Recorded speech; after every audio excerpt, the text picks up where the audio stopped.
presentado por Sport City.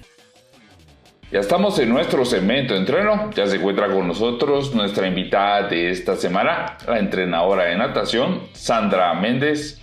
Sandra, bienvenida nuevamente a la Red Fit. Como siempre, un gusto tenerla dentro del programa. Le agradecemos ahí mucho el que haya aceptado la invitación, Sandra. Gracias, Jorge, mucho gusto nuevamente estar con ustedes. Es un gusto siempre poder platicar con ustedes y abordar algún tema ahí en el que yo les pueda apoyar. Muchas gracias, Sandra. Siempre es un gusto tenerla dentro del programa. Te cuento que nos gustaría hablar dentro de nuestro segmento de entreno de esta semana. Quisiéramos dedicarle el segmento a la natación en aguas abiertas. Sandra, por ahí últimamente se ha puesto muy de moda en nuestro país las competencias en aguas abiertas, quizás el último año o un poquito más. Por ahí hemos recibido varias dudas, varias preguntas de la gente a través de redes sociales que tienen que ver con este tema. Y pues con ayuda ahí de sus conocimientos vamos a estar tratando de resolverle a la gente, ¿le parece? De acuerdo, perfecto, muy bien, me parece bien. Ok, excelente, Sandra. La primera pregunta dice, ¿cuáles son las principales diferencias de entrenar en piscina y entrenar en aguas abiertas? ¿Cuáles serían ahí las principales diferencias? Pues mire, realmente sí pareciera que no hay como mucha diferencia entre ambas porque pues se desarrollan en el medio acuático, pero sí hay una diferencia bastante amplia y mucha gente me lo ha hecho saber a mí directamente cuando hacen por primera vez una competencia, ¿verdad? Porque mayormente la gente entrena en piscina y pues a veces sí se pueden hacer entrenos en aguas abiertas, pero es muy reducido, no es tan fácil. Es mucho más fácil poder hacer entrenos en piscina que ir directamente al medio, ¿verdad? Generalmente las personas que compiten en aguas abiertas hacen entre un 90 a un 95% de entrenamiento en piscina. Y puede que el otro 5% haga uno que otro entreno de reconocimiento y la competencia como tal, ¿verdad? Pero sí hay muchas diferencias. Y una de las principales que le podría mencionar es la seguridad, ¿verdad? La seguridad que tiene la gente de entrenar en una piscina, porque pues hay personal cerca, están las carrileras, ¿verdad? Que pueden servir en algún momento de emergencia de apoyo. Conocemos también la distancia de la piscina, cuál es el diámetro de la piscina, cuál es la profundidad de la piscina. Estamos como más familiarizados con la piscina a que vayamos a un medio abierto, ¿verdad? Entonces, esa es como parte de las diferencias que hay. Se podría decir que instalaciones, ¿verdad? Es un medio más conocido, nos da más confianza. En el caso de la piscina, ¿verdad? En el caso de aguas abiertas, pues puede haber muchas variantes. Entre ellos puede ser la densidad del agua, puede ser la temperatura del agua, el oleaje, ¿verdad? Si es en un mar, una laguna, en un río. Hay como diferentes escenarios en los que nos podemos enfrentar. Y sí varía mucho de acuerdo a lo que nosotros estemos, en este caso, pues en qué lugar lo vayamos a realizar, ¿verdad? Entonces sí hay como muchas diferencias, mayormente físicas, ¿verdad? Okay. Pero yo creo que con la experiencia y con la práctica, pues se puede lograr un buen resultado y una bonita experiencia, porque también es una experiencia muy, muy gratificante el poder hacer en un medio más natural un deporte como lo es la natación, ¿verdad? Okay. Entre esas, pues es más que todo lo que yo creería que es como lo más relevante. La natación de piscina es un área más controlada, el aguas abiertas no. Tenemos como muchos más desafíos, ¿verdad? A la hora de estar en un medio acuático natural. Ok, excelente. Me llama bastante la atención el detalle que nos mencionaba acerca de la distancia, ¿verdad? En una piscina, tenemos bien marcada la distancia y si lo comparamos a nadar en aguas abiertas, pues ahí no hay forma de marcar una distancia a menos que lo haga con un reloj inteligente, ¿verdad, Sandra? Entonces por ahí llama bastante la atención el cómo controlar la distancia a la cual yo voy a entrenar si lo hago en aguas abiertas versus si lo hago en una piscina, que pues ahí sí está totalmente marcada la distancia, ¿verdad? Exacto, pues en las competencias ya existe, digamos, siempre colocan boyas, ¿verdad? En donde uno puede, le dicen a uno, bueno, de aquí a la primera boya hay 100 metros, 150, 200 metros, a la siguiente boya hay otros, y completa uno la circunferencia o la distancia a la que uno va a competir.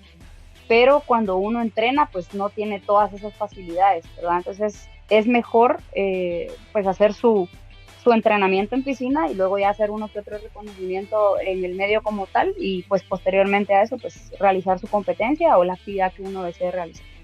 Ok, excelente. La siguiente pregunta que tenemos por acá, Sandra, dice: ¿qué habilidades se necesitan para nadar en aguas abiertas? ¿Se necesita algún otro tipo de habilidad diferente a nadar en piscina, Sandra? Sí, la verdad es que sí, por ser un medio natural hay ciertas habilidades que se tienen que desarrollar. Lo primero pues es saber nadar, ¿verdad? Saber flotar y saber desplazarse. También aprende uno a desarrollar mucho el sentido de la orientación, porque no son distancias cortas generalmente lo que se hace en aguas abiertas, ¿verdad? Muchas veces se empieza a partir de la distancia de 750 metros, entonces esa distancia se debe completar sin ninguna interrupción. Entonces sí tiene que tener uno un buen sentido de orientación para saber hacia dónde se debe dirigir y cómo debe completar uno la distancia completa.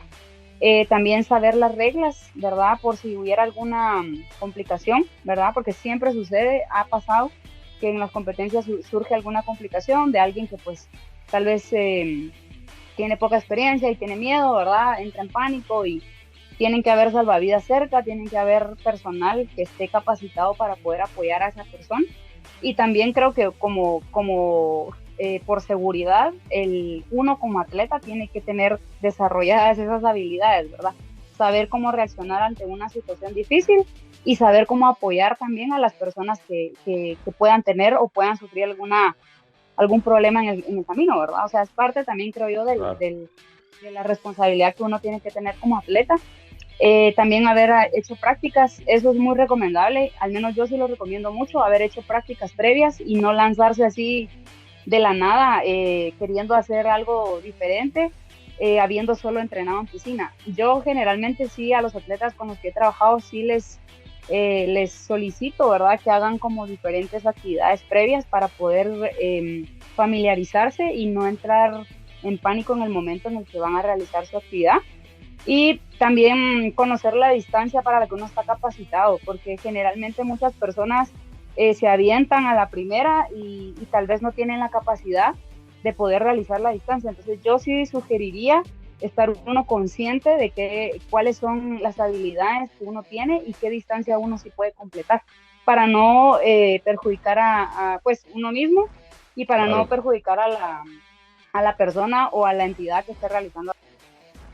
Ok, excelente. Y por último, Sandra, por cuestiones de tiempo, dice: ¿qué estrategia se desarrolla para la orientación en aguas abiertas? Por ahí usted ya nos platicaba un poquito acerca de esto, ¿verdad? Pero ¿qué estrategias puede utilizar el atleta para orientarse en aguas abiertas? Principalmente, creo yo, aprender a nadar recto, ¿verdad? Tener una conciencia de hacia dónde se va a dirigir. Yo, pues sí, aconsejo mucho nadar bilateral. Esto quiere decir respirar hacia los dos lados, porque esto permite que el cuerpo nade un poquito más recto. Si uno se inclina a respirar solamente hacia un lado, pues uno tiende a desviarse un poquito y tiene que estar uno constantemente levantando la cabeza para ver hacia dónde se tiene que dirigir, cosa que no es muy cómoda, ¿verdad? Porque al levantar la cabeza, pues uno tiende a hundir los pies y pues uno empieza a perder velocidad y es mucho más cansado, principalmente si uno va en oleaje, ¿verdad? Si la competencia o el entreno se está realizando en un área que tenga mucho oleaje, pues sí es cansado estar levantando la cabeza constantemente. Entonces, como punto número uno, pues respirar bilateral, nadar lo más recto posible. También elevar la cabeza cuando uno sienta la necesidad de ver hacia dónde va, ¿verdad? Este famoso nado de waterpolo que se hace en aguas abiertas, que es nadar normal y luego hacer brazadas y levantar la cabeza en dirección hacia el frente, ¿verdad? Siempre buscando la ubicación de las boyas. Y como le dije, ¿verdad? Hacer prácticas previas. Yo creo que la práctica es lo más importante antes de poder preparar una competencia como lo es un evento en aguas abiertas o un entrenamiento, ¿verdad? Es como hacer mucha práctica previa. Okay. Excelente, pues por cuestiones de tiempo hasta acá nos da chance de responder, Sandra. Como siempre le agradecemos ahí mucho el que comparta sus conocimientos con toda la gente que ve y escucha nuestro programa. Por último, si nos pudiera recordar, Sandra, cómo aparece en redes sociales para que las coloquemos ahí en pantalla. Yo aparezco en Instagram como coach Sandra GT y pues me pueden ahí cualquier consulta o duda con respecto a los entrenamientos de aguas abiertas, pues es un gusto para mí poderles platicar. Hoy en día hay instituciones o clubes que hacen entrenamientos cada cierto tiempo para las personas que están interesadas. Entonces sí es importante, previo a hacer algo mucho más grande, sí es importante Claro. tener una práctica previa. Así es. Okay. Y por ahí quizás como último consejo, sobre todo para los principiantes, no hacerlo solo, ¿verdad, Sandra? Siempre ir acompañado de alguien, preferentemente que ya tenga experiencia, ¿verdad? Sí, lo ideal, creo yo que en todo momento es tener a alguien a la par. Yo he visto, pues, también lo aconsejo mucho, el entrenador en kayak y el atleta nadando a la par, o el entrenador nadando a la par del atleta, ¿verdad? Siempre con el apoyo de una boya o de algún flotador, por si en caso hubiera ya sea un calambre, una entrada en pánico o alguna otra situación que pudiera poner en riesgo la vida de cualquiera de las dos personas, ¿verdad? Claro. Ok, excelente. Pues por ahí vamos a estar poniendo sus redes sociales en pantalla. Te agradecemos nuevamente el tiempo, Sandra. Fue un gusto el tenerla nuevamente en el programa. No, gracias, para mí un gusto y pues estamos a la orden. Muchas gracias. Este fue nuestro segmento de entreno. Continuamos con más. Presentado por Sport City, fans de tu salud.